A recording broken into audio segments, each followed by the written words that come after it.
Marido mintió en el juicio, pero su esposa mostró la prueba, y el juez lo humilló. El aire acondicionado del Juzgado Civil de Guadalajara zumbaba con un sonido monótono que se mezclaba con el murmullo nervioso de los asistentes. Carmen Vázquez ajustó su blusa azul marino y dirigió la mirada hacia el estrado donde su esposo, Rafael Mendoza, conversaba en voz baja con su equipo de abogados defensores. Desde su asiento en la tercera fila, podía ver la confianza que irradiaba su rostro, esa sonrisa que había aprendido a conocer tan bien después de 18 años de matrimonio. ¿Está segura de que quiere quedarse, señora Mendoza?, susurró la secretaria del bufete, una mujer joven de cabello rizado que se había acercado discretamente. Podría resultar incómodo para usted. Carmen negó con la cabeza sin apartar los ojos de Rafael. Es mi lugar estar aquí, respondió con voz firme, aunque por dentro sentía como si un puño invisible le apretara el estómago. El caso que se ventilaba ese martes de octubre no era cualquier demanda civil. Rafael, uno de los abogados más respetados de Guadalajara y administrador de la Fundación Esperanza Nueva, enfrentaba acusaciones de malversación de fondos por más de 3 millones de pesos. Los demandantes eran familias de escasos recursos que habían confiado sus ahorros y donaciones para construir una escuela en una comunidad marginada de Tonalá. Se levanta la corte, anunció el secretario judicial. El juez Hernán Morales, un hombre de 60 años con abundante cabello gris y expresión severa, ocupó su lugar detrás del estrado. Carmen había escuchado a Rafael hablar de él en ocasiones anteriores. Morales es justo pero implacable. No le gustan las mentiras ni los jueguitos, había comentado alguna vez durante la cena. Buenos días. Damos inicio a la audiencia del caso civil número 847-2023, Fundación Esperanza Nueva, contra Rafael Antonio Mendoza Herrera. Señor fiscal, puede proceder con su alegato inicial. El licenciado Joaquín Ruiz, un hombre delgado de aproximadamente 40 años, se puso de pie. Sus movimientos eran precisos, calculados. Carmen lo había visto antes en algunos eventos sociales del gremio legal, siempre serio, siempre preparado. Honorable juez, los hechos que presentaremos hoy demostrarán sin lugar a dudas que el señor Mendoza aprovechó su posición de confianza como administrador de la Fundación Esperanza Nueva para desviar fondos destinados a la construcción de una escuela primaria en la colonia Santa Fe de Tonalá. Carmen sintió que su respiración se aceleraba. Durante los últimos 6 meses desde que estalló el escándalo, había vivido en una montaña rusa emocional. Primero vino la incredulidad, después la negación, y finalmente, la terrible certeza de que Rafael no era el hombre que ella creía conocer. Entre enero y agosto de este año, continuó el fiscal, se realizaron transferencias irregulares por un monto total de 3.2 millones de pesos de las cuentas de la fundación hacia cuentas personales del acusado. Estas transferencias fueron enmascaradas como gastos administrativos y honorarios por servicios legales, cuando en realidad el señor Mendoza no tenía derecho a recibir remuneración alguna por su labor como administrador voluntario. Rafael permaneció impasible, con las manos entrelazadas sobre la mesa. Llevaba su traje gris favorito, el que Carmen le había regalado en su último aniversario de bodas. Se veía tranquilo, casi aburrido, como si estuviera escuchando el pronóstico del clima en lugar de acusaciones que podrían arruinar su carrera y mandarlo a la cárcel. Presentaremos estados de cuenta bancarios, testimonios de los afectados y documentación que prueba que el acusado utilizó estos fondos para gastos personales, incluyendo la compra de un automóvil BMW y el pago de deudas de juego en el Casino Real de Guadalajara. Carmen cerró los ojos. El BMW azul estaba estacionado en su cochera en ese mismo momento. Rafael le había dicho que era un bono de fin de año de su bufete, una recompensa por un caso exitoso. Y las noches que llegaba tarde, con olor a cigarro y alcohol, él siempre tenía excusas perfectas: cenas con clientes, eventos del colegio de abogados, juntas de trabajo. Señor defensor, su alegato inicial, indicó el juez Morales. El licenciado Armando Castro, socio principal del bufete donde trabajaba Rafael, se irguió con la solemnidad de quien ha ganado cientos de casos. Era un hombre imponente, de voz grave y presencia intimidante. Honorable juez, mi cliente ha dedicado los últimos 5 años de su vida a trabajar de manera altruista para la Fundación Esperanza Nueva. Es un profesional intachable, padre de familia ejemplar y pilar de su comunidad. Las acusaciones que se presentan hoy son el resultado de una campaña de difamación orquestada por empleados deshonestos que buscan un chivo expiatorio para cubrir sus propios errores administrativos. Carmen frunció el ceño. ¿Empleados deshonestos? La fundación solo tenía 3 empleados. Marina Castillo, la coordinadora de proyectos, Roberto Silva, el contador, y Esperanza López, la secretaria administrativa. Los conocía bien. Marina había sido compañera de universidad de Carmen, una mujer honesta y trabajadora que había dedicado su vida al servicio social. Roberto era un contador joven pero meticuloso, recién egresado del ITESO. Y Esperanza era como una abuela para todos, una señora de 70 años que llevaba flores frescas a la oficina todos los lunes.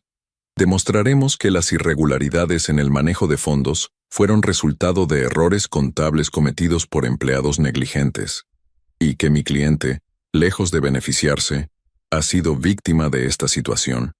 El señor Mendoza cooperará plenamente con esta investigación porque no tiene nada que ocultar. El juez tomó notas en silencio. Carmen conocía esa expresión.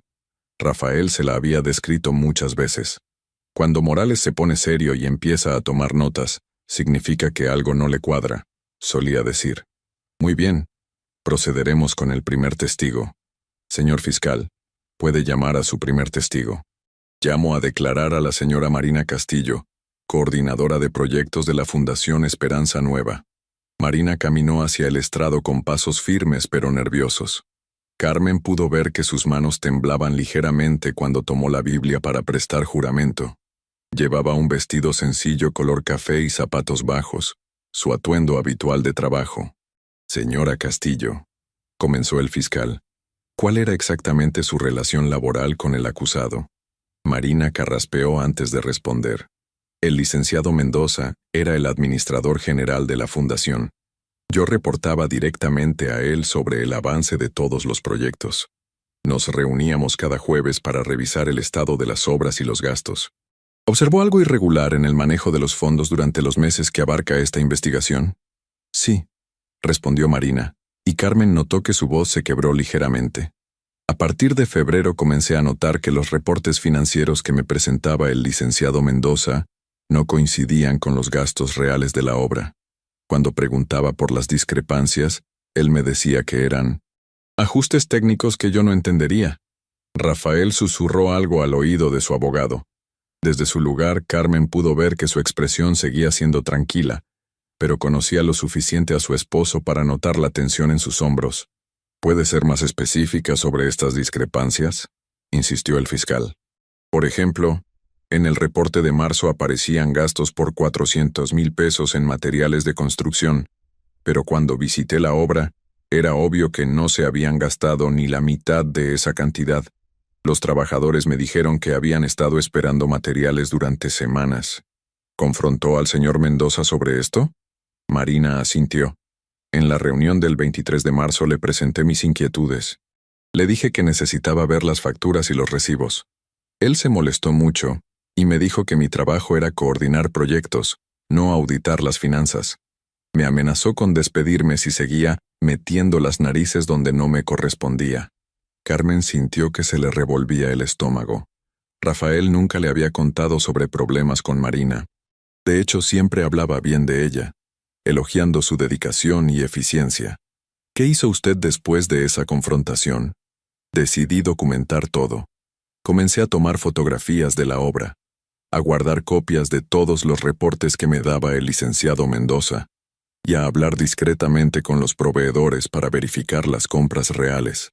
¿Y qué descubrió? Marina respiró profundo antes de continuar. Descubrí que de los 3.2 millones de pesos que estaban asignados al proyecto, solo se habían gastado aproximadamente 800,000 pesos en la construcción real. El resto simplemente había desaparecido. Un murmullo se extendió por la sala. El juez golpeó su martillo para restaurar el orden. ¿Tiene usted evidencia de estas afirmaciones? Sí, su señoría. Marina abrió una carpeta que había traído consigo. Aquí tengo fotografías de la obra tomadas semanalmente, cotizaciones reales de proveedores y copias de todos los reportes financieros que recibí del licenciado Mendoza. El fiscal tomó los documentos y se los presentó al juez. Carmen vio cómo Rafael se inclinaba hacia su abogado y le decía algo al oído con urgencia. «Señor defensor, ¿desea contrainterrogar a la testigo?», preguntó el juez. El licenciado Castro se puso de pie. «Sí, su señoría. Señora Castillo, ¿es cierto que usted fue despedida de su trabajo anterior por irregularidades financieras?». Marina palideció. «Eso no es cierto. Renuncié voluntariamente a mi trabajo anterior para dedicarme al servicio social». «¿Y no es verdad que usted tenía acceso completo a las cuentas bancarias de la fundación?». «Tenía acceso para consulta, no para hacer transferencias. Solo el licenciado Mendoza y el contador Roberto Silva podían autorizar movimientos de fondos».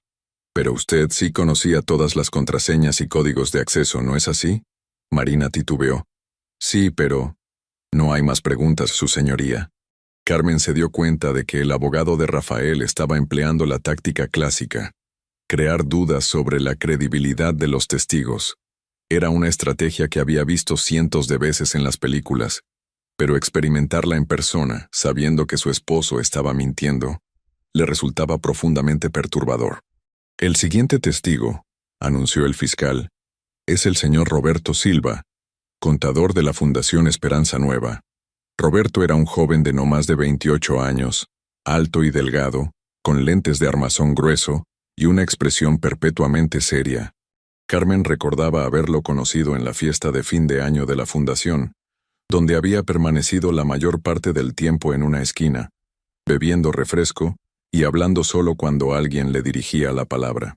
«Señor Silva», comenzó el fiscal, «como contador de la fundación, ¿qué procedimiento seguía para autorizar las transferencias de fondos?».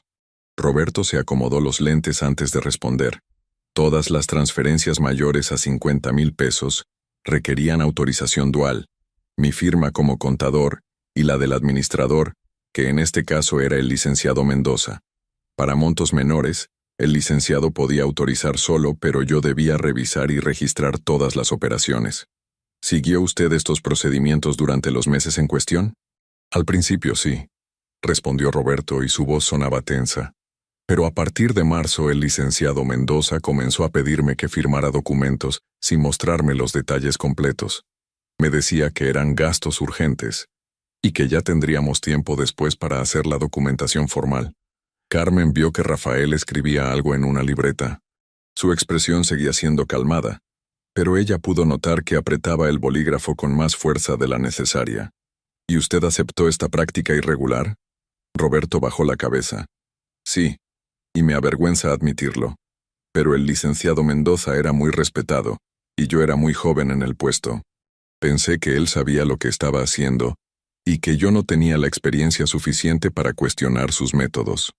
¿Cuándo comenzó a sospechar que algo no estaba bien? En mayo, cuando intenté reconciliar las cuentas para el reporte trimestral. Los números simplemente no cuadraban. Había transferencias por montos muy grandes que no tenían justificación documental. Y cuando le pedí al licenciado Mendoza que me explicara, se molestó mucho. ¿Qué le dijo exactamente? Roberto respiró profundo. Me dijo que si no confiaba en él, podía renunciar. Me recordó que él tenía 20 años de experiencia y que yo apenas llevaba 2 años trabajando como contador. También mencionó que conocía a muchos despachos contables en la ciudad y que una mala referencia de su parte podría arruinar mi carrera. Carmen sintió una punzada de dolor en el pecho. Esas palabras sonaban exactamente como algo que Rafael diría. Era su manera de manejar los conflictos. No con gritos o violencia, sino con amenazas sutiles pero efectivas. ¿Qué hizo usted después de esa conversación? Decidí crear un registro paralelo de todas las operaciones. Cada vez que firmaba un documento, hacía una copia y la guardaba en mi casa. También comencé a tomar capturas de pantalla de los estados de cuenta bancarios antes de que el licenciado Mendoza los revisara para los reportes oficiales. ¿Y qué revelaron estos registros paralelos? Roberto sacó una carpeta de su portafolio. Revelaron un patrón sistemático de desviación de fondos. El licenciado Mendoza había creado una serie de transferencias que aparentaban ser pagos legítimos, pero que en realidad iban a cuentas personales. El fiscal tomó los documentos y los presentó como evidencia. Carmen vio que el juez examinaba cada página con atención, frunciendo el ceño ocasionalmente. Señor Silva, continuó el fiscal, ¿puede identificar algunas de estas transferencias irregulares? Sí.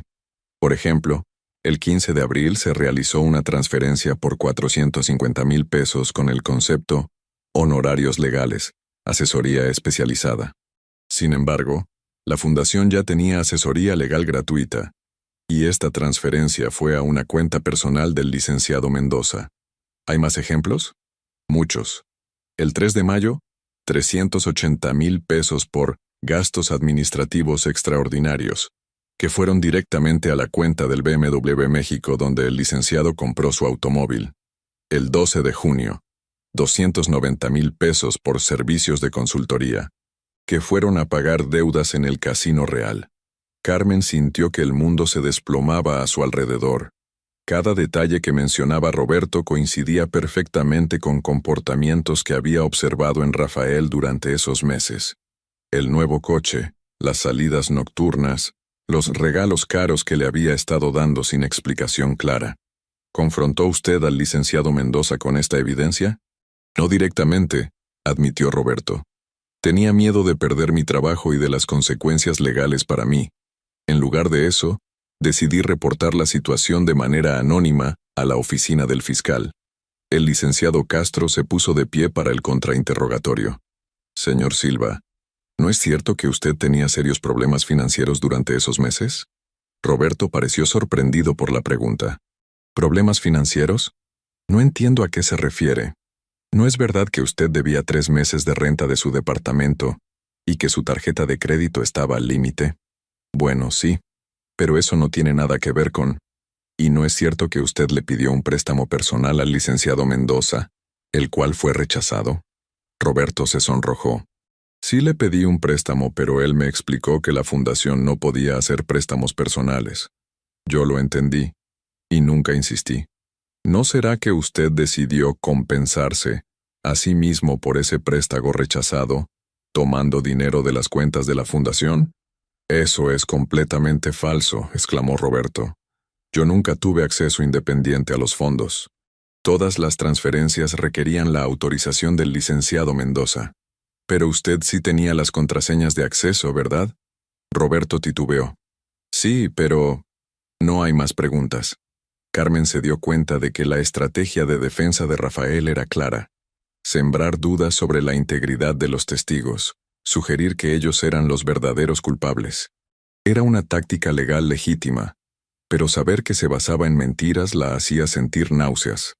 El fiscal llamó entonces a Esperanza López, la secretaria administrativa de la fundación. Era una mujer menuda, de cabello completamente blanco, recogido en un moño perfecto, y una expresión maternal que inspiraba confianza inmediata. Señora López, comenzó el fiscal, ¿cuáles eran sus responsabilidades en la fundación? Yo me encargaba de la recepción, el archivo y la correspondencia, respondió con voz clara pero suave. También ayudaba con tareas administrativas básicas y coordinaba las citas del licenciado Mendoza. ¿Observó algo inusual en el comportamiento del señor Mendoza durante los meses en cuestión? Esperanza miró hacia donde estaba sentado Rafael antes de responder. Sí, noté varios cambios. Comenzó a llegar más tarde a la oficina. Se quedaba hasta muy tarde algunos días, y recibía muchas llamadas privadas que tomaba fuera de la oficina. ¿Escuchó usted alguna de estas llamadas privadas? No intencionalmente, pero las paredes de la oficina son delgadas. En varias ocasiones escuché conversaciones sobre pagos, deudas y presiones de tiempo. Una vez lo escuché decir por teléfono: «Solo necesito un poco más de tiempo. Ya tengo de dónde sacar el dinero». Carmen cerró los ojos. Recordaba esas llamadas. Rafael las recibía también en casa, pero siempre se iba a su estudio y cerraba la puerta. Cuando ella preguntaba, él decía que eran asuntos del bufete. ¿Algo más que le llamara la atención? Sí. El licenciado Mendoza comenzó a pedirme que no mencionara a nadie cuando llegaba o salía de la oficina. Me dijo que tenía asuntos confidenciales que requerían discreción. También empezó a manejar personalmente toda la correspondencia bancaria, cuando antes esa era una de mis responsabilidades. ¿Le pareció extraño este cambio? Esperanza asintió. Muy extraño. En 5 años trabajando con él nunca había sido tan secreto. El licenciado Mendoza siempre había sido muy abierto y transparente con todos los empleados. El contrainterrogatorio del licenciado Castro fue breve, y se centró en sugerir que Esperanza podría estar confundida debido a su edad, una táctica que claramente no funcionó bien con el juez, quien frunció el ceño cada vez que el abogado insinuaba que la mujer no era confiable. «Su señoría», anunció el fiscal, «mi último testigo será la señora Patricia Herrera, madre de 3 hijos y una de las principales donantes afectadas por estos hechos.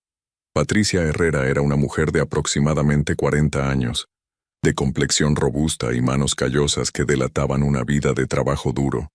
Caminó al estrado con pasos determinados, pero Carmen pudo notar que estaba nerviosa por la manera en que se alisaba constantemente el vestido.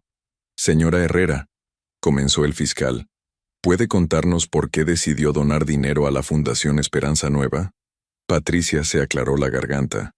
Mi esposo y yo tenemos una pequeña tlapalería en Tonalá. No ganamos mucho, pero queríamos ayudar a construir la escuela porque nuestros hijos tendrían que estudiar ahí. La escuela más cercana está a más de 5 kilómetros, y no tenemos dinero para transporte todos los días. ¿Cuánto dinero donaron ustedes? En total 85,000 pesos, respondió Patricia, y su voz se quebró ligeramente. Era todo lo que habíamos ahorrado durante 3 años. Vendimos el coche de mi esposo, empeñamos las joyas de mi mamá, y hasta pedimos prestado a familiares. Carmen sintió que se le formaba un nudo en la garganta. 85,000 pesos representaba una fortuna para una familia como la de Patricia, y ellos lo habían dado con la esperanza de un futuro mejor para sus hijos. ¿Qué les prometió el señor Mendoza cuando recibió su donación? Nos dijo que la escuela estaría terminada en octubre de este año. Nos enseñó planos, nos explicó que ya tenían todos los permisos, y nos aseguró que el dinero se usaría exclusivamente para materiales de construcción y mano de obra. ¿Visitaron ustedes la obra durante la construcción? Patricia asintió. Cada semana. Al principio todo parecía normal. Se estaban haciendo los cimientos. Se veían trabajadores. Había materiales. Pero después de abril, todo se detuvo. ¿Qué les dijeron cuando preguntaron por qué se había detenido la obra? El licenciado Mendoza nos dijo que había habido retrasos técnicos y problemas con permisos. Nos pidió paciencia y nos aseguró que pronto se reanudaría el trabajo. Pero pasaron las semanas y nada. ¿Cuándo se dieron cuenta de que algo estaba mal? Patricia respiró profundo antes de responder. En julio fuimos a la oficina de la fundación y encontramos que estaba cerrada. El vigilante del edificio nos dijo que llevaba semanas sin ver a nadie. Fue entonces cuando comenzamos a investigar por nuestra cuenta. ¿Y qué descubrieron? Que no éramos los únicos. Encontramos a otras 20 familias que habían donado dinero y que estaban en la misma situación. Entre todos habíamos dado más de 1 millón de pesos y la obra estaba abandonada. Carmen vio que Rafael escribía furiosamente en su libreta. Por primera vez en toda la mañana, su compostura parecía estar agrietándose ligeramente. ¿Intentaron contactar al señor Mendoza directamente? Muchas veces. Fuimos a su oficina del bufete, pero siempre nos decían que estaba ocupado. Llamábamos por teléfono y nunca nos devolvía las llamadas. Una vez logramos verlo en el estacionamiento de un restaurante, y cuando le preguntamos qué había pasado con nuestro dinero, se molestó mucho. ¿Qué les dijo exactamente? Patricia cerró los ojos como si recordar fuera doloroso. Nos dijo que éramos unos ignorantes, que no entendíamos cómo funcionaban este tipo de proyectos. Nos dijo que si seguíamos molestando, nos demandaría por difamación. También dijo que él era un abogado muy respetado y que nadie le creería a gente como nosotros. Un murmullo de indignación recorrió la sala. El juez golpeó su martillo, pero Carmen pudo ver que él también parecía molesto por lo que acababa de escuchar. ¿Qué hicieron ustedes después de esa confrontación? Decidimos organizarnos, reunimos a todas las familias afectadas, juntamos nuestra documentación y fuimos a presentar la denuncia. Sabíamos que íbamos contra alguien poderoso, pero no podíamos quedarnos callados. Ese dinero representaba el futuro de nuestros hijos. El contrainterrogatorio del licenciado Castro fue particularmente agresivo con Patricia, intentando hacerla parecer como alguien que no entendía las complejidades de los proyectos de construcción y sugiriendo que ella y las otras familias estaban siendo manipuladas por agitadores profesionales. Sin embargo, Patricia respondió con una dignidad y coherencia que hicieron que la estrategia de defensa se viera cruel e innecesaria. Su señoría, anunció el fiscal, hemos concluido con nuestros testigos. La fiscalía descansa. El juez revisó sus notas antes de dirigirse al abogado defensor. Licenciado Castro, ¿desea presentar testigos? Sí, su señoría. La defensa llama a declarar al señor Rafael Antonio Mendoza Herrera. Carmen sintió que se le aceleraba el pulso. Este era el momento que había estado temiendo y esperando al mismo tiempo. Rafael se puso de pie con la confianza que lo caracterizaba. Se ajustó la corbata y caminó hacia el estrado. Sus movimientos eran fluidos, seguros, los de un hombre que sabía cómo manejar una sala de tribunal. Mientras Rafael prestaba juramento, Carmen no podía dejar de pensar en todas las noches que había llegado tarde, todas las explicaciones perfectas que tenía para todo, todos los regalos caros que había estado comprando últimamente. En el fondo de su corazón, ya sabía la verdad. Pero una parte de ella, la parte que había amado a este hombre durante 18 años, todavía esperaba que hubiera una explicación, que todo fuera un malentendido terrible.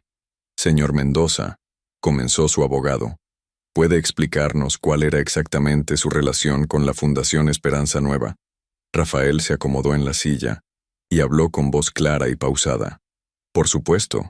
Hace 5 años fui invitado por un grupo de empresarios locales a formar parte del consejo directivo de la fundación.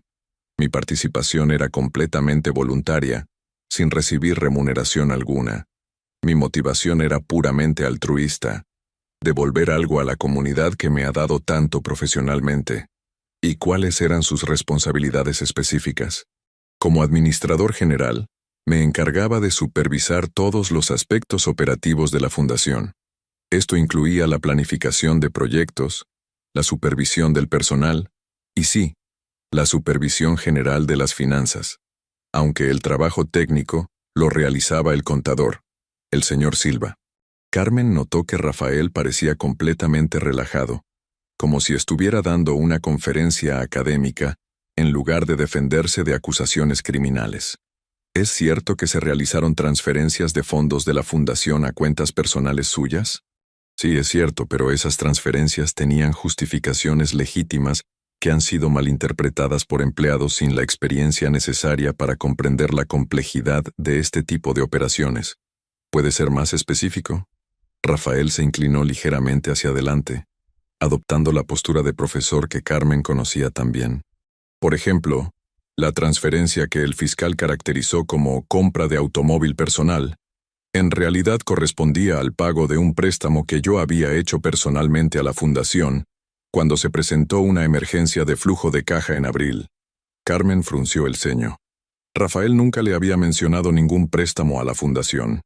¿Puede explicar esa situación con más detalle? Por supuesto. En abril se presentó una oportunidad única de conseguir materiales de construcción con un descuento significativo, pero había que pagar inmediatamente. La fundación tenía el dinero, pero estaba en inversiones a plazo fijo que no podían liquidarse sin penalización. Yo decidí hacer un préstamo personal de 450,000 pesos para aprovechar la oportunidad. La transferencia de mayo fue simplemente el pago de ese préstamo. ¿Y las otras transferencias que menciona la acusación? Todas tienen explicaciones similares. En ningún momento utilicé fondos de la fundación para beneficio personal. Cualquier dinero que recibí fueron reembolsos de gastos que había hecho por adelantado, o pagos de préstamos temporales que hice para mantener la operación de la fundación. Carmen observaba a su esposo con una mezcla de fascinación y horror. Conocía esa expresión, esa manera de inclinar la cabeza ligeramente hacia la izquierda cuando estaba explicando algo complejo a alguien que consideraba menos inteligente. Era la misma expresión que ponía cuando le explicaba por qué no podía acompañarla a cenar con sus amigas, o por qué necesitaba trabajar el fin de semana en lugar de ir al recital de piano de su hija. ¿Tiene usted documentación que respalde estas afirmaciones sobre préstamos personales?, preguntó el fiscal durante el contrainterrogatorio. Por supuesto, respondió Rafael sin vacilar. Tengo recibos, contratos de préstamo firmados y registros bancarios que demuestran el origen legítimo de estos fondos. ¿Podría presentar esa documentación al tribunal? Rafael intercambió una mirada rápida con su abogado. Lamentablemente, gran parte de esa documentación se encuentra en la oficina de la Fundación, la cual ha estado cerrada desde que comenzó esta investigación. Sin embargo, mi contador personal puede corroborar todos estos movimientos. Carmen sintió un escalofrío. Rafael no tenía contador personal. Ella se encargaba de todas las finanzas familiares y nunca había visto evidencia de los supuestos préstamos que estaba describiendo. Señor Mendoza, ¿puede explicar por qué utilizó fondos de la Fundación para pagar deudas en el Casino Real? Por primera vez, Rafael mostró una ligera vacilación. Nuevamente, hay una interpretación errónea de los hechos. La transferencia en cuestión fue para pagar gastos de un evento benéfico que organizamos en las instalaciones del casino. Era una cena de recaudación de fondos donde invitamos a potenciales donantes. ¿Tiene documentación de este evento benéfico? Sí, por supuesto. Los recibos y facturas están también en la oficina de la Fundación. Carmen recordó vívidamente las noches que Rafael llegaba tarde con olor a cigarro y alcohol, las explicaciones sobre eventos de trabajo y cenas con clientes. Ahora sabía que había estado en el casino, jugando con dinero que no era suyo. ¿Es cierto que usted compró un BMW con fondos de la Fundación? Como expliqué anteriormente, esa transferencia correspondía al reembolso de un préstamo personal que hice a la Fundación. El automóvil fue adquirido con mis propios recursos. El fiscal se acercó a la mesa de evidencias y tomó un folder. Señor Mendoza, tengo aquí los estados de cuenta de sus cuentas personales durante los meses en cuestión. ¿Puede explicar cómo pudo hacer préstamos por más de 1 millón de pesos a la Fundación cuando su cuenta personal nunca tuvo un saldo superior a 50,000 pesos? Rafael guardó silencio por un momento, que se sintió eterno. Carmen pudo ver que su mandíbula se tensaba, la primera grieta real en su fachada de confianza. Esos préstamos no provinieron de mis cuentas bancarias personales, respondió finalmente. Utilicé líneas de crédito empresarial que tengo disponibles a través de mi bufete. ¿Puede proporcionar documentación de esas líneas de crédito? Mi socio, el licenciado Castro, puede corroborar la existencia de esas facilidades crediticias. El fiscal se dirigió al licenciado Castro. ¿Confirma usted que su bufete otorgó líneas de crédito personales al señor Mendoza por más de 1 millón de pesos? Castro se puso de pie lentamente. Carmen pudo ver que estaba incómodo, probablemente dándose cuenta de que su socio lo había puesto en una posición muy difícil. Su señoría tendría que revisar nuestros registros internos para proporcionar esa información específica. Es una pregunta simple, licenciado Castro. ¿Sí o no? Castro respiró profundo. No, su señoría. Nuestro bufete no otorga líneas de crédito personales de esa magnitud a los socios. Un murmullo se extendió por la sala. Carmen vio que Rafael se ponía pálido por primera vez en toda la mañana. La mentira había sido expuesta, y no había manera de cubrirla. Señor Mendoza, continuó el fiscal, ¿cómo explica esta discrepancia? Rafael permaneció en silencio durante varios segundos. Carmen pudo ver que su mente trabajaba febrilmente, buscando una nueva explicación, una nueva mentira que pudiera salvar la situación. Pudo haber habido una confusión en mi parte sobre la fuente exacta de los fondos, dijo finalmente. En el manejo de múltiples proyectos y responsabilidades, es posible que haya mezclado algunos detalles. ¿Está admitiendo que mintió bajo juramento? No, estoy diciendo que pudo haber habido imprecisiones en mi testimonio debido a la complejidad de las operaciones involucradas. Carmen cerró los ojos. Incluso bajo presión extrema, Rafael seguía negándose a admitir la verdad directamente. Era como si fuera incapaz física y mentalmente de decir las palabras «cometí un error» o «mentí». Señor Mendoza, ¿es usted adicto al juego? La pregunta cayó como un martillazo en la sala. Rafael se enderezó, ofendido. Esa pregunta es completamente irrelevante e inapropiada. Su señoría, intervino el fiscal. La pregunta es relevante porque establece un motivo para el desvío de fondos. El juez Morales consideró la objeción. Permitiré la pregunta. Señor Mendoza, por favor responda. No soy adicto al juego, respondió Rafael con voz tensa. Ocasionalmente visitaba el casino por motivos sociales y de negocios. Ocasionalmente, ¿incluye visitas 3 o 4 veces por semana durante los últimos 6 meses? Carmen sintió que el mundo se desplomaba a su alrededor. 3 o 4 veces por semana.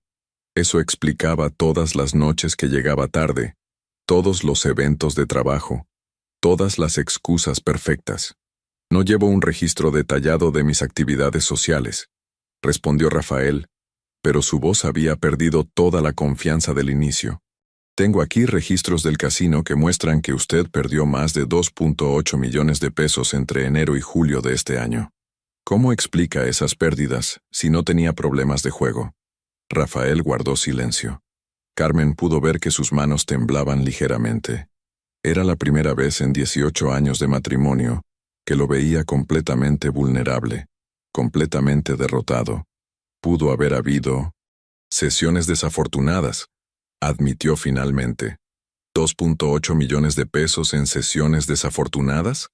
A veces el juego puede volverse problemático. Era lo más cerca que Rafael había estado de admitir la verdad, pero aún así no podía decir las palabras completas.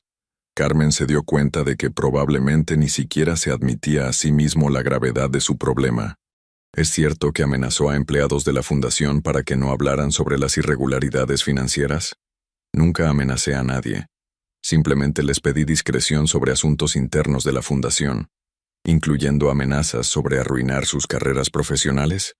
En ningún momento hice amenazas. Simplemente expliqué las consecuencias naturales de esparcir rumores infundados sobre la fundación. Carmen casi se rió de la respuesta de Rafael. Incluso bajo juramento, incluso con las evidencias acumulándose en su contra, seguía usando eufemismos y lenguaje técnico para evitar admitir que había intimidado a personas inocentes. ¿Cómo explica que las familias donadates no hayan recibido ninguna comunicación sobre el estatus de sus donaciones después de abril? La comunicación con donantes es responsabilidad del personal administrativo de la fundación. Yo me enfocaba en los aspectos operativos más complejos. Pero usted era el administrador general. ¿No consideraba que informar a los donantes era su responsabilidad? Rafael se removió incómodamente en su asiento. Por supuesto que consideraba importante la comunicación, pero delegaba esas tareas al personal correspondiente. ¿Personal que usted había intimidado para que guardaran silencio? Objeción, gritó el licenciado Castro. La pregunta asume hechos no establecidos. Sostenida, respondió el juez. Reformulo la pregunta. ¿Le pidió usted al personal de la fundación que no comunicaran información sobre el estatus del proyecto a los donantes? Rafael titubeó. Pudo haber pedido discreción mientras se resolvían algunos problemas técnicos. ¿Problemas técnicos que incluían el desvío de más de 3 millones de pesos?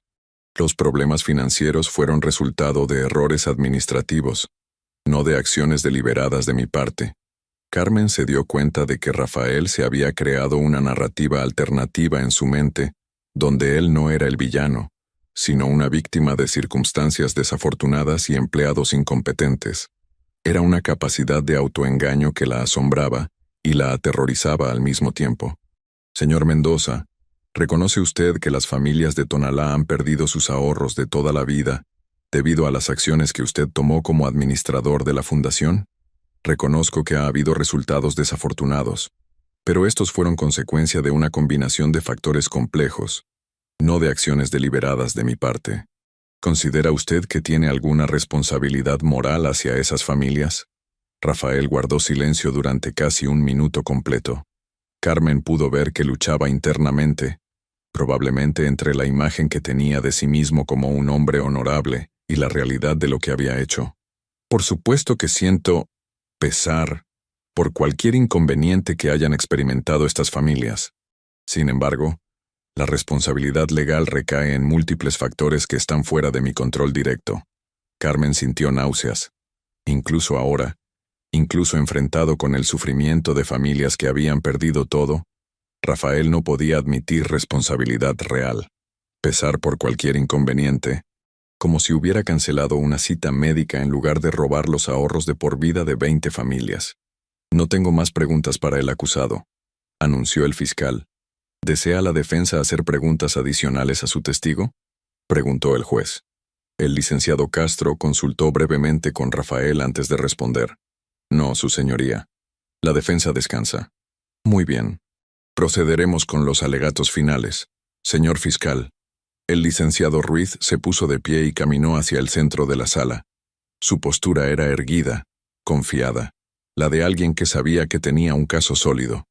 Honorable juez, durante el transcurso de esta audiencia hemos escuchado el testimonio de múltiples testigos que han pintado un cuadro claro y consistente de abuso de confianza, malversación de fondos y una total falta de responsabilidad moral por parte del acusado. Carmen escuchaba cada palabra, sintiendo que cada acusación era también un juicio sobre su propia ceguera. ¿Cómo había vivido con este hombre durante 18 años, sin ver lo que realmente era? Hemos visto evidencia documental irrefutable que demuestra el desvío sistemático de más de 3 millones de pesos de una fundación benéfica hacia gastos personales del acusado. Hemos escuchado testimonios de empleados honestos que fueron intimidados y amenazados por intentar cumplir con su deber. Y hemos escuchado el dolor desgarrador de familias trabajadoras que perdieron sus ahorros de toda la vida, confiando en las promesas del acusado. El fiscal se dirigió hacia donde estaba sentada Patricia Herrera y las otras familias afectadas. Estas familias no eran inversionistas sofisticados que entendían los riesgos. Eran padres de familia que querían un futuro mejor para sus hijos.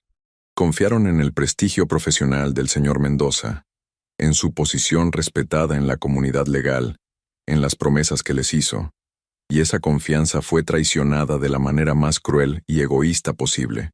Carmen vio que varias de las madres afectadas estaban llorando silenciosamente. Pero tal vez lo más perturbador de todo este caso no son solo los números. Aunque 3.2 millones de pesos robados es una suma devastadora, lo más perturbador es la total falta de remordimiento, la negativa absoluta a aceptar responsabilidad y los intentos desesperados de culpar a empleados inocentes y víctimas vulnerables. El fiscal se dirigió hacia Rafael. El acusado se ha sentado en este tribunal durante horas, bajo juramento, y ha mentido repetidamente. Ha intentado culpar a una secretaria de 70 años, a un contador joven y a una coordinadora dedicada.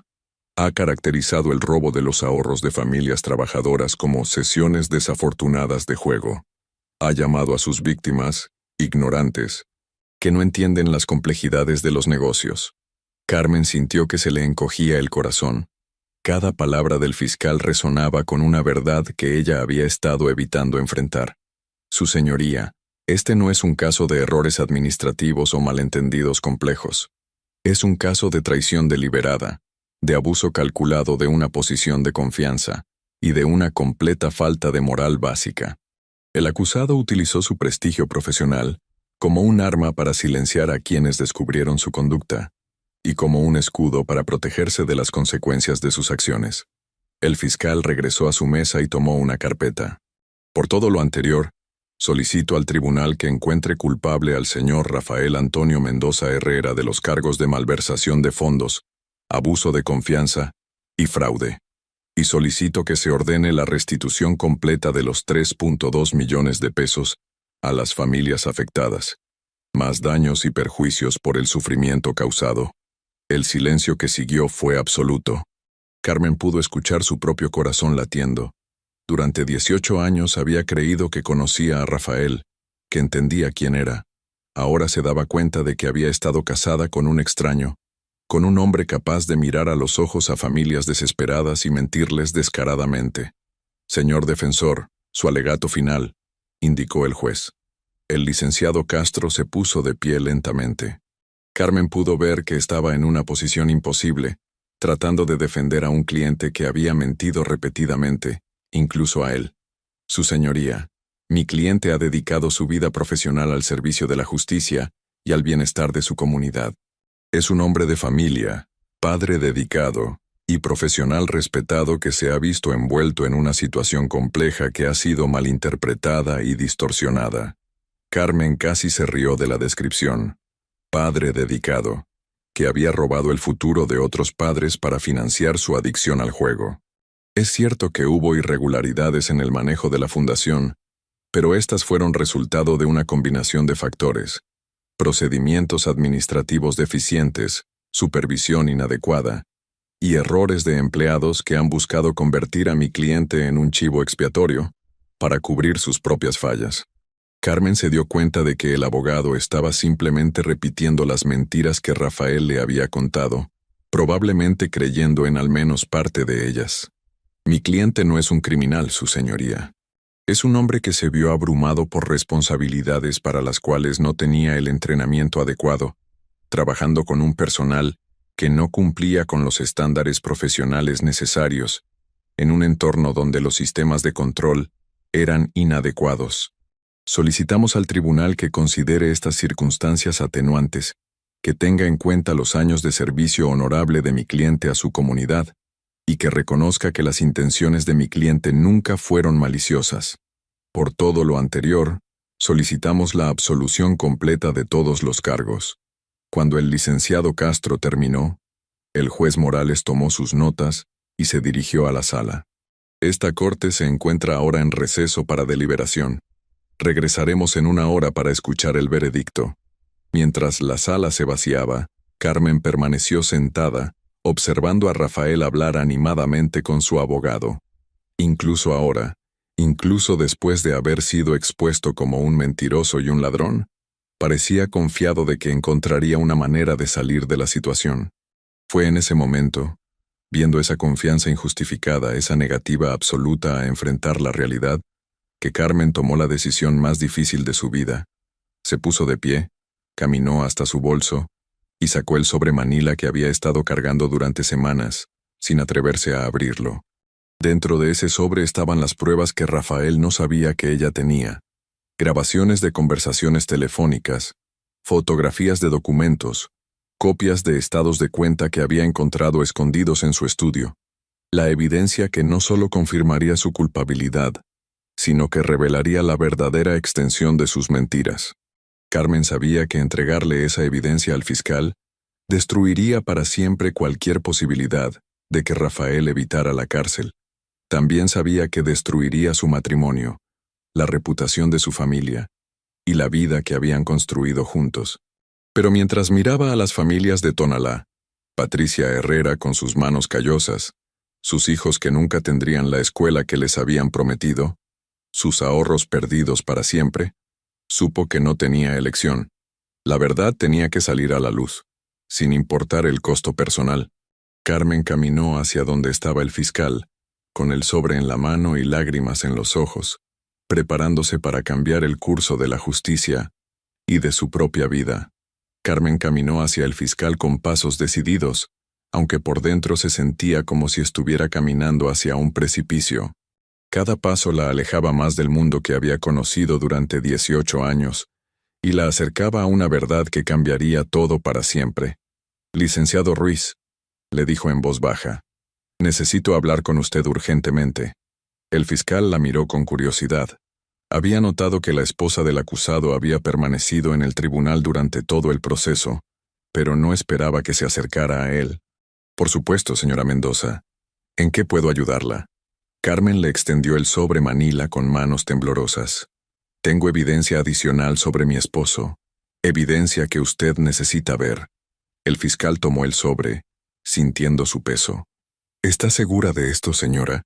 Una vez que abra este sobre no podremos dar marcha atrás». Carmen miró hacia donde Rafael conversaba animadamente con su abogado, completamente ajeno a lo que estaba sucediendo. «Estoy segura». Mientras el fiscal examinaba rápidamente el contenido del sobre, sus ojos se fueron abriendo cada vez más. Había grabaciones de conversaciones telefónicas donde Rafael discutía con agentes de casinos sobre sus deudas, fotografías de documentos bancarios que mostraban transferencias no reportadas, Y lo más devastador de todo, copias de correos electrónicos donde Rafael le explicaba a un cómplice cómo falsificar reportes financieros. Señora Mendoza, esta evidencia es extraordinaria. ¿Cómo la obtuvo? Carmen respiró profundo. Durante los últimos meses comencé a sospechar. Rafael llegaba tarde, olía a alcohol y cigarro, gastaba dinero que no podíamos permitirnos. Cuando comenzó este caso, decidí instalar un programa de grabación en su computadora personal. Todo lo que ve ahí fue grabado en nuestro estudio de la casa.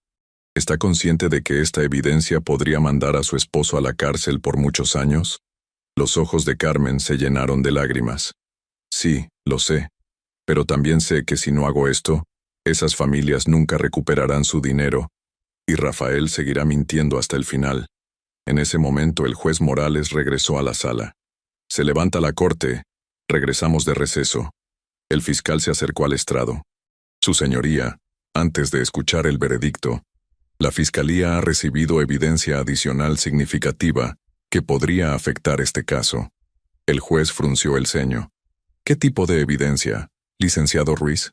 Evidencia proporcionada por la esposa del acusado que incluye grabaciones de audio, donde el señor Mendoza admite haber cometido los delitos de los que se le acusa. Un murmullo de shock recorrió la sala. Rafael se puso de pie de un salto, mirando hacia donde estaba Carmen con una expresión de traición absoluta. «¿Cómo te atreves?», le gritó a través de la sala. «Soy tu esposo. Se supone que me apoyes». El juez golpeó su martillo violentamente. «Orden en la sala. Señor Mendoza, siéntese inmediatamente o será removido». Carmen sintió que todas las miradas se dirigían hacia ella. Pudo ver a Rafael mirándola con una mezcla de rabia y incredulidad que nunca había visto antes. «Licenciado Ruiz, ¿puede autenticar esta evidencia?» «Sí, su señoría». La evidencia fue obtenida legalmente por la esposa del acusado en su domicilio conyugal. Tengo aquí grabaciones donde el señor Mendoza discute específicamente cómo ocultar las transferencias fraudulentas. El fiscal reprodujo uno de los audios. La voz de Rafael se escuchó claramente en la sala. «Mira, necesito que cambies las fechas de esos reportes. Si aparece que el dinero se gastó en materiales en febrero, nadie va a preguntar por qué la construcción se detuvo en mayo. Es simple contabilidad creativa». El silencio en la sala era sepulcral. Rafael había palidecido completamente, y su abogado tenía la cabeza entre las manos. El fiscal reprodujo una segunda grabación. «Ya perdí casi 3 millones en el casino. Necesito otros 200,000 para este fin de semana. No puedo parar ahora, estoy a punto de recuperar todo. Solo necesito una racha de suerte». Patricia Herrera comenzó a llorar silenciosamente.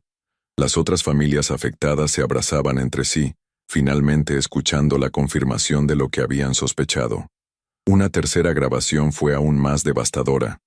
«Esa gente de Tonalá son unos ignorantes. No entienden cómo funcionan estos proyectos. Mientras no hagan mucho ruido, puedo mantenerlos callados unos meses más.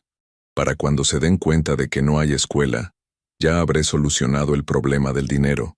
El juez Morales tomó notas furiosamente. Su expresión había pasado de seria a visiblemente indignada. «¿Hay más evidencia de este tipo, licenciado Ruiz?» «Sí, su señoría. Correos electrónicos donde el acusado instruye a un cómplice sobre cómo falsificar documentos, fotografías de estados de cuenta que muestran el flujo exacto del dinero hacia casinos, y registros detallados de todas las mentiras que les dijo a los donantes». Rafael se puso de pie nuevamente ignorando a su abogado.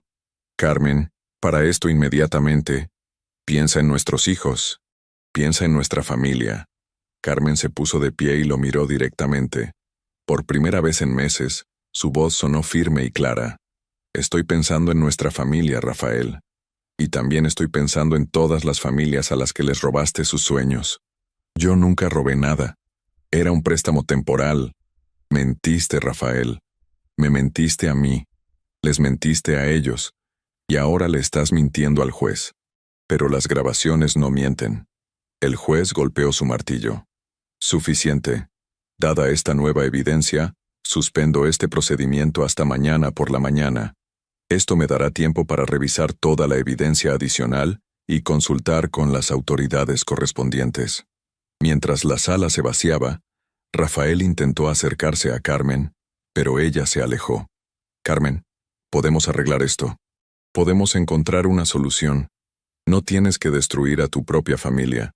Carmen lo miró con una tristeza profunda. Mi familia ya estaba destruida, Rafael. Solo que yo no me había dado cuenta hasta ahora. Esa noche, Carmen se sentó en la cocina de su casa, rodeada del silencio que antes había llenado con excusas y autoengaño. Sus hijos, Alejandro de 16 años y Sofía de 14, estaban en sus cuartos, tratando de procesar lo que había sucedido cuando las noticias del caso comenzaron a filtrarse en redes sociales. El teléfono sonó constantemente. Reporteros, familiares, amigos queriendo saber qué había pasado. Carmen no contestó ninguna llamada. A las 11 de la noche, Rafael llegó a casa. Carmen escuchó su llave en la puerta, sus pasos en el pasillo. Cuando entró a la cocina, se veía completamente derrotado. ¿Por qué?, le preguntó. 18 años de matrimonio, Carmen. 18 años. Carmen lo miró sin levantarse de su silla. Exactamente, Rafael. 18 años creyendo que conocía al hombre con el que me casé. Puedes cambiar de opinión. Puedes decir que las grabaciones fueron sacadas de contexto, que no entendiste lo que escuchabas. ¿Y después qué? Seguir viviendo con un hombre que es capaz de mirar a la cara a una madre que trabajó 3 años para ahorrar 85,000 pesos y robarle ese dinero para apostarlo en un casino. Rafael se sentó frente a ella. No lo ves desde mi perspectiva. La presión, las deudas, la necesidad de mantener las apariencias. No, Rafael. Lo veo exactamente como es. Veo a un hombre que eligió su adicción sobre la educación de niños inocentes. Un hombre que amenazó empleados honestos para proteger sus mentiras. Un hombre que incluso ahora, incluso con todas las pruebas en su contra, sigue buscando excusas. Rafael guardó silencio por varios minutos. ¿Qué va a pasar con nosotros? Carmen se puso de pie. Ya no hay uno en nosotros, Rafael. Mañana el juez va a escuchar toda la verdad, y tú vas a pagar por lo que hiciste. Y yo voy a empezar a reconstruir la vida que pensé que tenía. Subió a su recámara y comenzó a empacar una maleta. Sabía que después del veredicto del día siguiente, su vida cambiaría para siempre. Pero por primera vez en meses, no tenía miedo de ese cambio. Era hora de vivir sin mentiras. La mañana del miércoles amaneció gris y lluviosa en Guadalajara. Carmen despertó en la habitación del hotel donde había decidido pasar la noche, lejos de la casa que ya no se sentía como su hogar. Había dormido apenas 3 horas, pero se sentía más lúcida de lo que había estado en meses. A las 8 de la mañana su teléfono comenzó a sonar insistentemente. Era su hermana Rosa. Carmen, estás loca. Saliste en todos los noticieros. Tu cara está por toda la ciudad. Carmen encendió la televisión del hotel. Efectivamente, su imagen aparecía en Televisa Guadalajara con el titular: Esposa entrega evidencia contra esposo en caso de malversación. El reportero narraba los acontecimientos del día anterior con un dramatismo que hacía que todo se sintiera surreal. Rosa, tenía que hacerlo. Pero es tu esposo, el padre de tus hijos. ¿Cómo pudiste traicionarlo así? Carmen sintió una punzada de dolor, pero también una certeza que no había sentido en años. No lo traicioné yo, Rosa. Él nos traicionó a todos. A mí, a los niños, a esas familias. Solo estoy asegurándome de que se haga justicia. ¿Y qué van a decir los niños en la escuela? ¿Qué va a decir la gente? La gente ya está hablando, Rosa. La diferencia es que ahora están hablando de la verdad. Después de cortar la llamada, Carmen se duchó y se vistió cuidadosamente. Se puso el traje negro que había usado para el funeral de su madre 2 años atrás. Era apropiado, pensó, porque hoy también era una especie de funeral. El funeral de 18 años de matrimonio y de todas las ilusiones que había tenido sobre el hombre que amaba. Llegó al tribunal a las 9 en punto. Los reporteros la rodearon inmediatamente. Señora Mendoza, ¿por qué decidió entregar evidencia contra su propio esposo? ¿Es cierto que sabía de las actividades ilegales desde hace meses? ¿Cómo se siente siendo llamada una traidora? Carmen caminó hacia la entrada sin responder ninguna pregunta, pero por dentro cada palabra la golpeaba como un martillo. Una parte de ella se preguntaba si había tomado la decisión correcta. ¿Realmente había sido necesario destruir públicamente a Rafael? ¿No podría haber encontrado otra manera? Dentro del tribunal, la atmósfera era completamente diferente a la del día anterior. La sala estaba llena no solo de las familias afectadas, sino también de reporteros, curiosos y varios colegas del gremio legal que habían venido a presenciar la caída de uno de sus miembros más prominentes. Rafael ya estaba sentado en la mesa de la defensa, pero se veía como un hombre completamente diferente. Su traje, aunque bien planchado, parecía quedarle grande.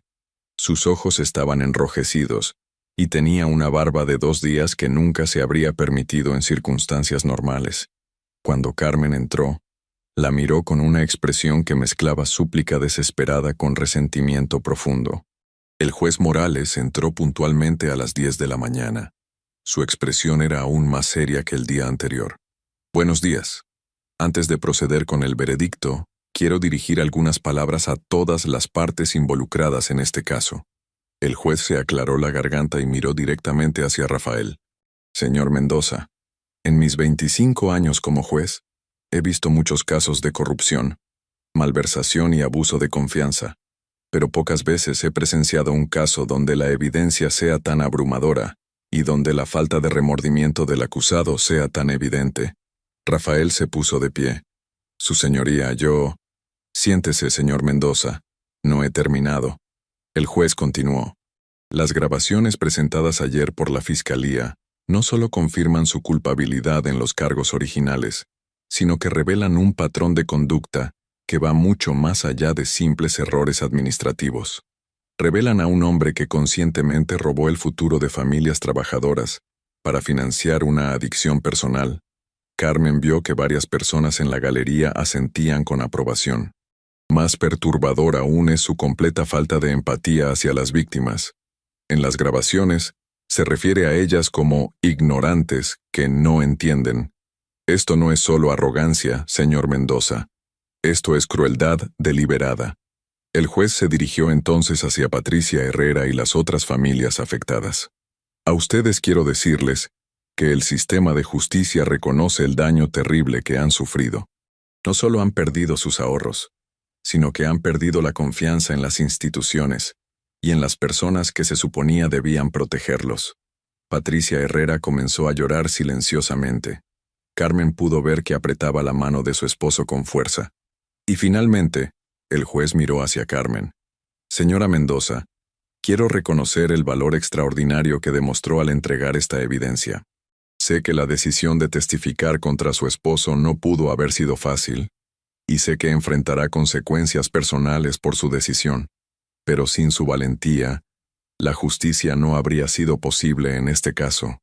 Carmen sintió que se le llenaban los ojos de lágrimas.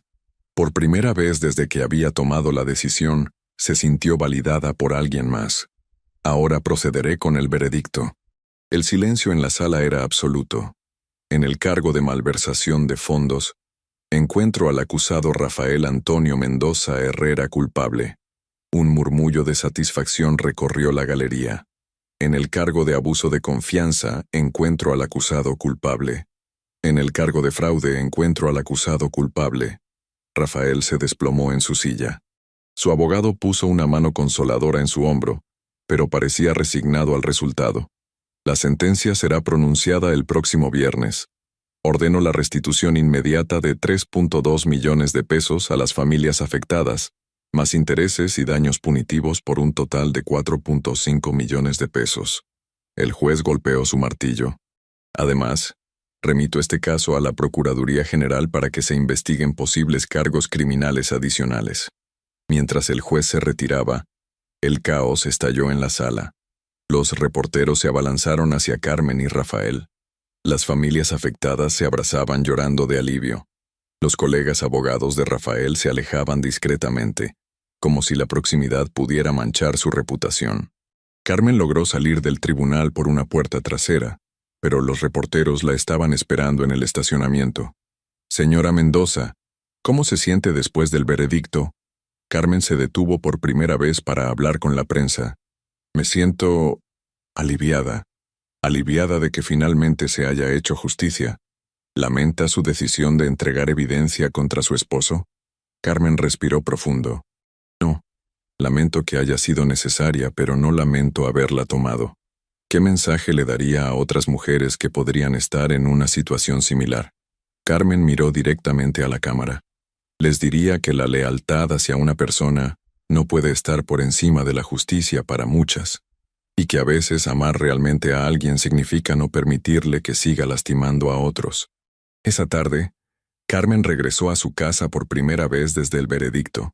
Los niños estaban ahí, esperándola. Alejandro, su hijo de 16 años, la abrazó en cuanto cruzó la puerta. «Mamá, ¿hiciste lo correcto?» Carmen lo miró a los ojos. Su hijo había crecido 10 años en los últimos 2 días. «Creo que sí, mijo. Pero va a ser difícil para todos nosotros durante un tiempo». Sofía, su hija de 14 años, estaba sentada en el sofá, viendo las noticias en su tablet. «Mamá, en la escuela todos están hablando de nosotros. Algunos dicen que fuiste muy valiente, pero otros dicen que traicionaste a papá». Carmen se sentó junto a su hija. «Sofía, tu papá hizo algo muy malo. Robó dinero que era para construir una escuela para niños. Si yo no hubiera entregado esa evidencia, él nunca habría admitido lo que hizo, y esas familias nunca habrían recuperado su dinero. ¿Pero no podías hablar con él primero? ¿Pedirle que dijera la verdad?» Carmen recordó todas las noches durante los últimos meses, cuando había tratado de confrontar a Rafael sobre sus mentiras, solo para recibir más mentiras a cambio. «Lo intenté muchas veces, mi amor, pero tu papá había decidido que era más importante protegerse a sí mismo que proteger a las personas que había lastimado». Esa noche, después de que los niños se fueron a dormir, Carmen se sentó en el estudio de Rafael. Todavía estaba exactamente como lo había dejado. Libros legales perfectamente ordenados, diplomas en las paredes, fotografías de él con jueces y políticos importantes. Pero ahora todo se veía diferente. Los diplomas parecían mockeries. Las fotografías parecían evidencia de una vida construida sobre engaños. Carmen se dio cuenta de que probablemente tendría que vender la casa. Con Rafael probablemente yendo a la cárcel y sin ingresos no podrían mantener el estilo de vida al que estaban acostumbrados. Su teléfono sonó. Era un número que no reconocía. «¿Carmen?» «Soy Patricia Herrera». Carmen sintió que se le aceleraba el pulso. «Señora Herrera, ¿cómo está? Quería agradecerle. Sé lo que le costó hacer lo que hizo. Sé que destruyó su familia para salvar las nuestras». Carmen sintió que se le quebraba la voz. «No lo hice para destruir mi familia. Lo hice porque era lo correcto. Lo sé. Y quiero que sepa que las 20 familias que fuimos afectadas hemos estado hablando. Queremos hacer algo por usted». «¿Qué quiere decir?» «Sabemos que probablemente va a tener dificultades económicas. Sabemos que sus hijos van a sufrir por esto. Hemos decidido crear un fondo para ayudarla mientras se reorganiza». Carmen comenzó a llorar. «Señora Herrera, yo no puedo aceptar». «Sí puede. Usted nos devolvió nuestro futuro. Déjenos ayudarle a construir el suyo». Después de colgar, Carmen se quedó sentada en el estudio durante horas, procesando todo lo que había pasado. En 2 días, su vida había cambiado completamente. Su matrimonio había terminado, su estabilidad económica estaba en ruinas. Sus hijos tendrían que lidiar con el estigma de tener un padre criminal. Pero por primera vez en años, se sentía en paz consigo misma. El viernes llegó rápidamente. Carmen decidió asistir a la audiencia de sentencia, no para apoyar a Rafael, sino para estar presente cuando se cerrara oficialmente este capítulo de su vida. El juez Morales fue directo y contundente. «Señor Mendoza, lo condeno a 8 años de prisión. Además, queda inhabilitado permanentemente para ejercer la abogacía en todo el territorio nacional». Rafael se derrumbó completamente al escuchar la sentencia. Carmen lo vio llorar por primera vez en los 18 años que llevaban juntos. Era una imagen que sabía que nunca olvidaría. Mientras los guardias se llevaban a Rafael esposado, él volteó hacia donde estaba Carmen. Sus ojos ya no mostraban resentimiento sino súplica desesperada. «Carmen, por favor. Los niños me necesitan. Tú me necesitas. No permitas que esto termine así. Carmen se puso de pie. Rafael, los niños necesitan un padre del cual puedan estar orgullosos. Yo necesito un esposo en el que pueda confiar. Tú decidiste que no querías ser ninguna de esas cosas. Fueron las últimas palabras que se dijeron como esposos. 3 meses después, Carmen había comenzado a reconstruir su vida. Había vendido la casa grande y se había mudado con los niños a un departamento más modesto en una colonia de clase media.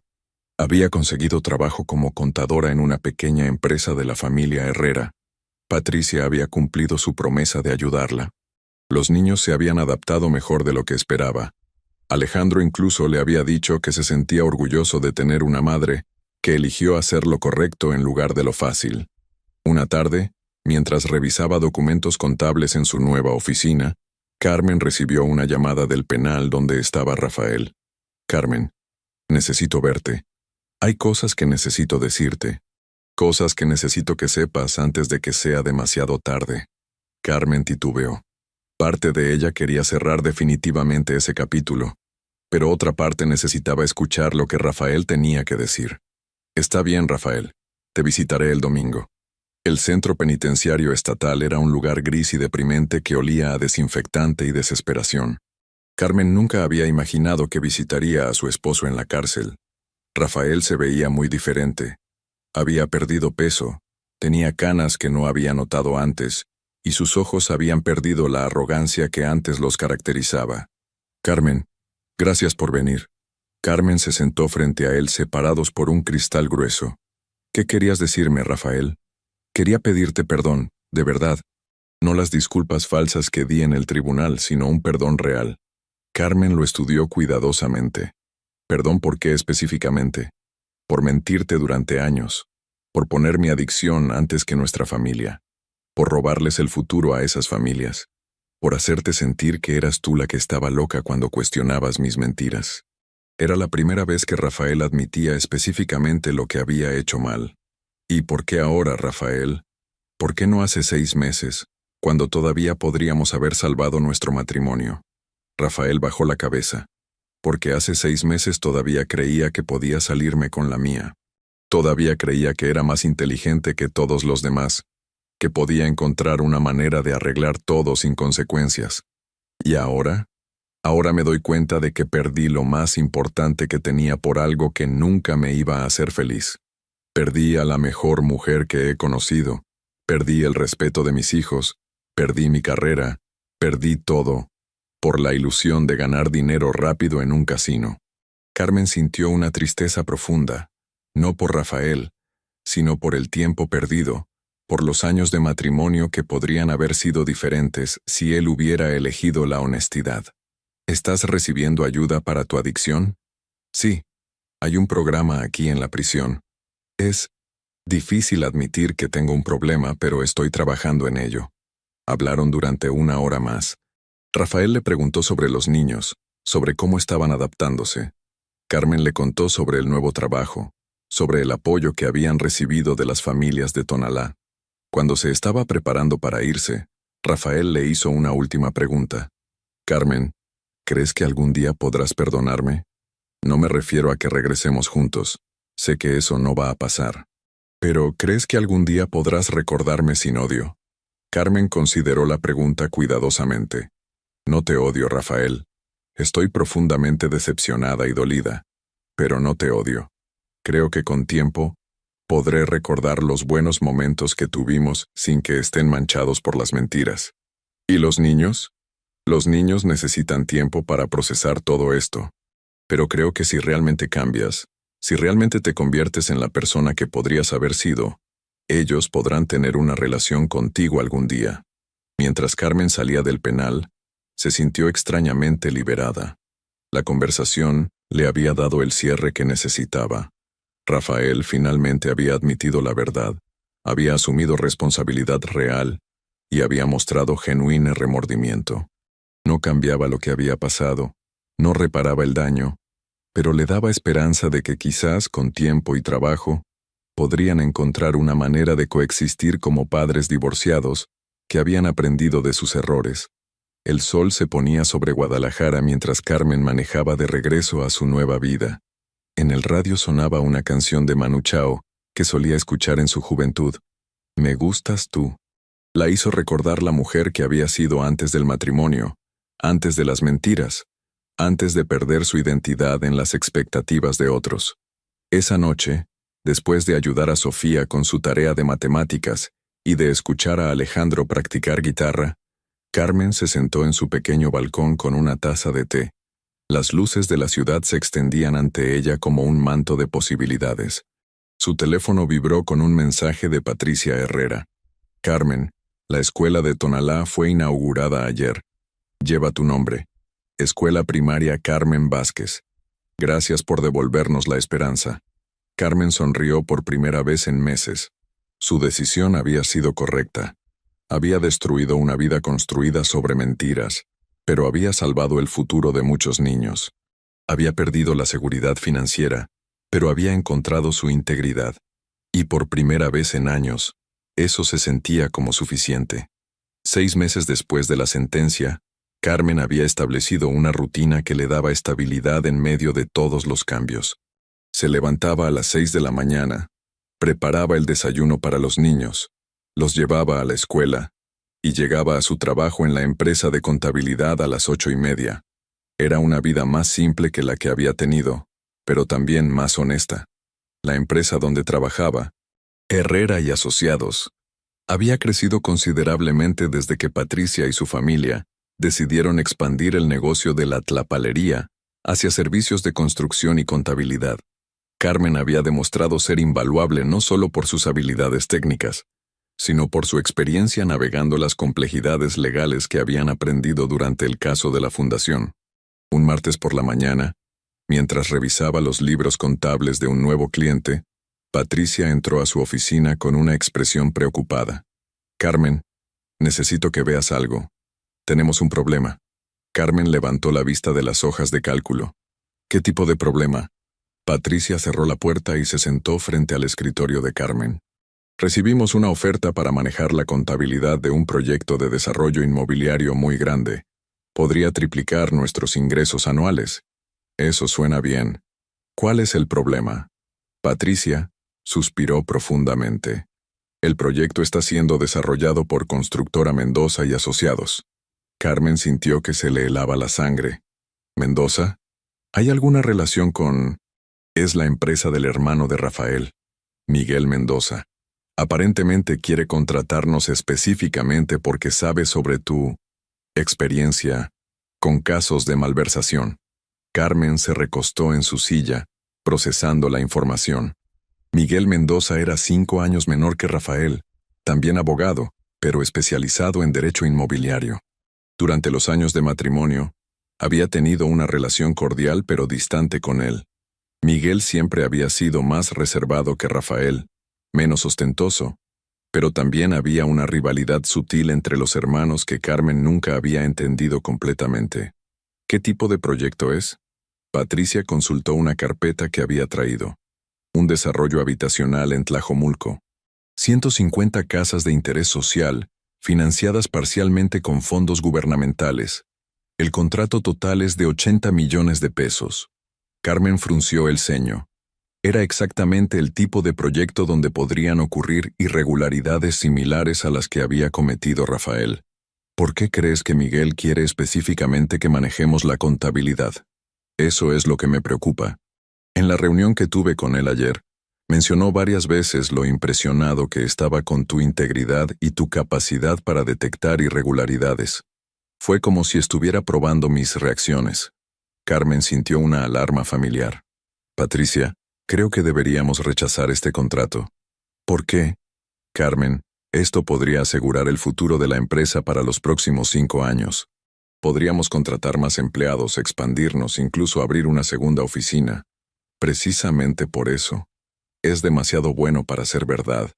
Y la conexión con la familia Mendoza me hace desconfiar. Patricia se quedó callada por unos momentos. ¿Y si aceptamos el contrato pero establecemos protocolos extra de auditoría? Podríamos revisar todo mensualmente, requerir documentación extra, tener sistemas de alerta temprana. Carmen consideró la propuesta. Después de todo lo que había pasado, Se había vuelto una experta en detectar las señales de alarma de malversación, y la idea de poder prevenir otro caso como el de la fundación era tentadora. Está bien, pero con condiciones. Quiero acceso completo a todas las cuentas del proyecto, reportes semanales, no mensuales, y cualquier transferencia mayor a 50,000 pesos requiere mi aprobación personal. Patricia sonrió. Hecho, programaré una reunión con Miguel para esta tarde. La oficina de Miguel Mendoza estaba en Torre del Valle, uno de los edificios corporativos más exclusivos de Guadalajara. Carmen había estado ahí una vez, años atrás, para una fiesta navideña de la firma. Era intimidante entonces, y lo seguía siendo ahora. Miguel la recibió en una sala de conferencias con ventanas que daban vista a toda la ciudad. Era físicamente similar a Rafael, la misma altura, el mismo color de cabello, pero su presencia era completamente diferente. Donde Rafael había sido extrovertido y carismático, Miguel era cauteloso y observador. Carmen, gracias por venir. Sé que esto debe ser incómodo, dadas las circunstancias. Carmen se sentó frente a él, manteniendo una expresión profesional. Las circunstancias del pasado no tienen por qué afectar las relaciones profesionales del presente, licenciado Mendoza. Miguel asintió, pero Carmen pudo notar que la estudiaba cuidadosamente mientras hablaba. He seguido tu caso con mi hermano, por supuesto. Todo Guadalajara lo hizo. Debo admitir que lo que hiciste requirió una valentía extraordinaria. Hice lo que cualquier persona honesta habría hecho en mi situación. No estoy tan seguro de eso. Muchas esposas habrían elegido la lealtad familiar sobre la justicia. El hecho de que tú eligieras lo contrario me dice mucho sobre tu carácter. Carmen comenzó a sentirse incómoda con la dirección de la conversación. Licenciado Mendoza, ¿podríamos enfocarnos en los detalles del proyecto? Miguel sonrió, pero era una sonrisa que no llegaba a sus ojos. Por supuesto. El proyecto de Tlajomulco es mi iniciativa más ambiciosa hasta la fecha. 150 familias van a tener casas propias gracias a este desarrollo. Pasó la siguiente hora explicando los detalles. Financiamiento mixto de Infonavit y fondos municipales. Cronograma de construcción de 18 meses. Márgenes de ganancia proyectados. Todo sonaba legítimo. Pero Carmen había aprendido que los criminales más exitosos eran aquellos cuyos planes sonaban más convincentes. Una pregunta, licenciado. ¿Por qué nosotros? Su empresa podría contratar cualquier firma de contabilidad en la ciudad, firmas mucho más grandes y establecidas. Miguel se reclinó en su silla. Honestamente, Carmen, porque confío en tu, digamos, vigilancia. Después de lo que pasó con Rafael, sé que tu tolerancia hacia cualquier irregularidad es exactamente cero. Eso me da tranquilidad. ¿Tranquilidad sobre qué? Sobre mi propio equipo. Construcción es una industria donde es muy fácil que las cuentas se desordenen. Tener a alguien con tu experiencia vigilando me asegura que si alguien en mi equipo intenta hacer algo indebido, será detectado inmediatamente. Era una respuesta razonable, pero algo en el tono de Miguel hizo que Carmen sintiera que no estaba diciendo toda la verdad. Esa noche, Carmen le contó a Alejandro sobre la propuesta mientras cenaban en su pequeño departamento. ¿Vas a trabajar con el hermano del papá?, preguntó Alejandro, frunciendo el ceño. Es solo trabajo, mijo, y podría significar una gran mejora para nuestros ingresos. Sofía, que había estado jugando con su comida, levantó la cabeza. ¿No es raro que quiera trabajar contigo después de lo que le pasó a papá? Carmen se detuvo a pensar en la pregunta de su hija de 14 años. Los niños tenían una intuición natural para detectar situaciones extrañas, una intuición que los adultos a menudo perdían. ¿Por qué piensas que es raro, Sofía? No sé, solo que si mi hermano fuera a la cárcel por robar dinero, y la esposa de mi hermano fuera la que lo denunció, yo no querría trabajar con ella. A menos que tuviera alguna razón especial. Carmen dejó su tenedor y miró a su hija. ¿Qué tipo de razón especial? Sofía se encogió de hombros. No sé. Solo digo que es raro. Después de que los niños se fueron a dormir, Carmen se quedó despierta hasta muy tarde, investigando en Internet sobre Miguel Mendoza y Constructora Mendoza y Asociados. Lo que encontró la inquietó. La empresa había sido fundada apenas 3 años atrás, justo después de que Rafael había comenzado a tener problemas con su adicción al juego. Miguel había financiado la empresa con un préstamo inicial de 5 millones de pesos, pero Carmen no pudo encontrar información sobre la fuente de ese capital inicial. Más preocupante aún, había encontrado referencias a 2 proyectos anteriores de la empresa que habían sido cancelados por problemas de financiamiento después de que se habían iniciado las construcciones. En ambos casos, las familias que habían dado enganches habían perdido su dinero. Carmen se durmió esa noche con una sensación de déjà vu que no podía sacudirse. La reunión del día siguiente con Miguel fue diferente. Carmen llegó con una lista de preguntas específicas sobre los proyectos cancelados. Licenciado Mendoza, investigué un poco sobre la historia de su empresa. ¿Puede explicarme qué pasó con los proyectos de Las Flores y Valle Verde? Miguel se tensó visiblemente. Esos fueron contratiempos desafortunados. Problemas con permisos municipales que no pudimos prever. ¿Y los enganches que habían recibido de las familias? Fueron devueltos, por supuesto. Bueno, la mayoría. ¿La mayoría? Miguel se aclaró la garganta.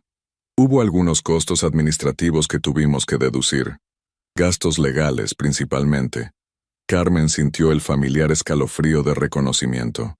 Eran exactamente el tipo de eufemismos que Rafael había usado para justificar el robo de los fondos de la fundación. Licenciado Mendoza, creo que necesito ser completamente transparente con usted. Después de mi experiencia con su hermano, mi tolerancia para cualquier tipo de irregularidad financiera es absolutamente cero. Si acepto manejar la contabilidad de este proyecto, voy a auditar cada centavo que entre y salga.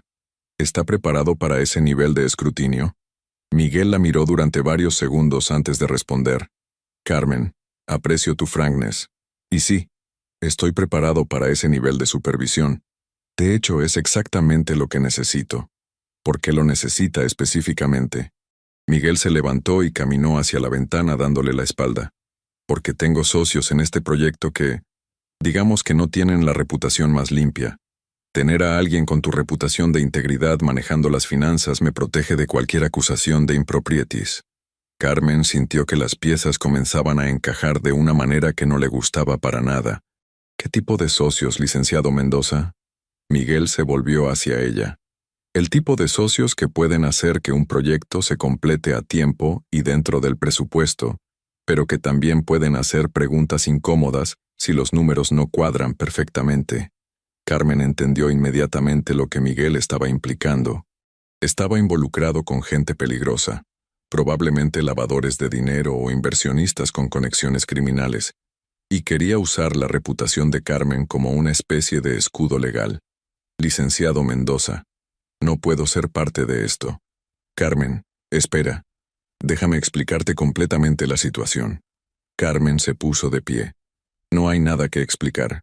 Si usted necesita mi reputación para protegerse de socios criminales, eso significa que está haciendo algo ilegal. No voy a repetir los errores del pasado. Carmen, por favor, siéntate. Hay cosas que necesitas saber sobre Rafael, sobre por qué realmente terminó con problemas de juego. Carmen se detuvo en la puerta. ¿Qué quiere decir? Miguel regresó a su asiento y gesticuló para que Carmen hiciera lo mismo. Rafael no desarrolló una adicción al juego por sí solo, Carmen. Fue introducido a ese mundo por alguien específico, con un propósito específico. Carmen se sentó lentamente. Continúe. Hace 4 años Rafael estaba manejando un caso muy grande. Una demanda contra una compañía constructora por fraude en un desarrollo habitacional. El caso valía más de 50 millones de pesos en daños. Carmen recordaba vagamente el caso. Rafael había trabajado en él durante meses, pero nunca le había dado muchos detalles. La compañía constructora tenía conexiones con, digamos, inversionistas internacionales que no querían ver publicidad negativa. Decidieron que la mejor manera de manejar el caso era comprometer al abogado principal. ¿Comprometer cómo? Lo introdujeron al casino. Al principio eran invitaciones a cenas, eventos sociales en el casino. Después comenzaron a invitarlo a jugar, siempre con dinero de la casa al principio. Para cuando se dio cuenta de lo que estaba pasando, ya debía demasiado dinero para parar. Carmen sintió que se le revolvía el estómago. ¿Está diciendo que la decisión de Rafael fue planeada? Estoy diciendo que Rafael fue víctima de un plan muy sofisticado para controlarlo. Y una vez que estuvo en deuda con gente peligrosa, no tuvo más opción que desestimar el caso y comenzar a desviar fondos para pagar lo que debía. Carmen se quedó en silencio durante varios minutos, procesando esta información. Si era verdad, significaba que Rafael no había sido simplemente un esposo mentiroso y ladrón, sino también una víctima manipulada. ¿Por qué me está contando esto ahora? Miguel se inclinó hacia adelante. Porque la misma gente que controló a Rafael ahora quiere trabajar conmigo. Y yo necesito protección. Necesito que alguien con credibilidad absoluta maneje las finanzas para que si algo sale mal, yo no termine como mi hermano. Carmen se puso de pie nuevamente. Licenciado Mendoza, si está en peligro, debería ir a la policía, no involucrar a más gente inocente en esto. Carmen, la policía no puede protegerme de este tipo de gente, pero tu reputación sí puede. Si eres tú quien maneja el dinero, ellos sabrán que cualquier irregularidad será detectada inmediatamente. Eso me mantiene seguro a mí, y mantiene el proyecto limpio. Carmen caminó hacia la ventana y miró la ciudad extendiéndose abajo. Durante meses había pensado que Rafael era simplemente un hombre débil que había elegido su adicción sobre su familia. Si lo que Miguel decía era verdad, la situación era mucho más compleja. ¿Rafael sabe que usted me está contando esto? No. Rafael no sabe que yo sé la verdad sobre su situación. Cree que yo pienso que él simplemente desarrolló una adicción por su cuenta. Carmen se volvió hacia Miguel. ¿Cómo sé que usted no me está mintiendo para manipularme, exactamente como ellos supuestamente manipularon a Rafael? Miguel abrió un cajón de su escritorio y sacó una carpeta. Porque tengo pruebas. La carpeta contenía fotografías, documentos y transcripciones de conversaciones que documentaban el plan sistemático para comprometer a Rafael. Había registros de las primeras invitaciones sociales, fotos de Rafael siendo introducido a personas específicas en el casino, y lo más impactante de todo, grabaciones de conversaciones donde se discutía explícitamente cómo usar las deudas de juego de Rafael para controlarlo. Carmen leyó los documentos con una mezcla de horror y comprensión. Todo comenzó a tener sentido. ¿Por qué Rafael había cambiado tan repentinamente? ¿Por qué había comenzado a llegar tarde? ¿Por qué siempre parecía nervioso y presionado? ¿Cómo obtuvo esta información? Tengo mis propias fuentes. Y después de lo que le pasó a Rafael, decidí que necesitaba protegerme. Carmen cerró la carpeta. Si esto es verdad, ¿por qué no se lo dijo a Rafael? ¿Por qué no le ayudó? Miguel bajó la cabeza. Porque para cuando me di cuenta de lo que estaba pasando, Rafael ya había cometido delitos. Ayudarlo habría significado hacerme cómplice. Decidí que era mejor dejarlo enfrentar las consecuencias y aprender de su experiencia. Carmen sintió una mezcla de rabia y comprensión. Miguel había permitido que su hermano fuera a la cárcel sabiendo que había sido víctima de una manipulación, pero también sabía que intervenir habría sido peligroso para él. ¿Y ahora quiere que yo lo proteja de la misma gente que destruyó a su hermano? Quiero que me ayudes a completar este proyecto de manera limpia, sin darles ninguna oportunidad de comprometerme como lo hicieron con Rafael. Carmen se sentó nuevamente, sintiéndose abrumada por las implicaciones de todo lo que había aprendido. Durante meses había vivido con la imagen de Rafael como un hombre que había elegido destruir su familia por dinero. Ahora se daba cuenta de que la realidad era mucho más complicada. Necesito tiempo para pensar en esto. Por supuesto. Pero Carmen, no tenemos mucho tiempo. El proyecto debe comenzar el próximo mes, o perderemos el financiamiento gubernamental. Carmen se puso de pie para irse. Le daré una respuesta mañana. Esa noche, Carmen no durmió nada. Se quedó sentada en su cocina, repasando una y otra vez los documentos que Miguel le había mostrado. Si eran auténticos, y su experiencia le decía que sí lo eran, entonces todo lo que había creído sobre los últimos años de su matrimonio era incorrecto. Rafael no había sido solo un mentiroso egoísta. Había sido víctima de un plan sistemático para destruirlo. Eso no justificaba sus acciones, no borraba el daño que había causado a las familias de Tonalá, pero sí las ponía en un contexto completamente diferente. A las 6 de la mañana, tomó una decisión. Iba a aceptar el proyecto de Miguel, pero no por las razones que él esperaba. Lo iba a aceptar porque era su oportunidad de enfrentar a la gente que había destruido su matrimonio y la vida de su esposo. Era su oportunidad de asegurarse de que no le hicieran lo mismo a otras familias inocentes. Pero primero, iba a visitar a Rafael en la prisión. Necesitaba escuchar su versión de los hechos. Gracias por acompañarnos en esta increíble historia de traición, justicia y segundas oportunidades. ¿Qué te pareció el giro inesperado sobre la verdadera razón detrás de la adicción de Rafael? ¿Crees que Carmen tomó la decisión correcta al entregar las pruebas contra su esposo? ¿Y qué opinas sobre la propuesta de Miguel? ¿Será que Carmen podrá protegerlo o caerá en la misma trampa que destruyó a Rafael? Déjanos tu comentario abajo contándonos qué momento te impactó más. Tu opinión es muy importante para nosotros, y nos encanta leer las teorías que tienen sobre cómo continuará esta historia. Si te emocionaste con esta historia de valentía y justicia, no olvides suscribirte a nuestro canal y activar la campanita para no perderte el próximo capítulo. Y si esta historia te tocó el corazón, regálanos un like. ¿Crees que Carmen debería ayudar a Miguel o mantenerse alejada de esa familia para siempre? Cuéntanos en los comentarios qué harías tú en su lugar.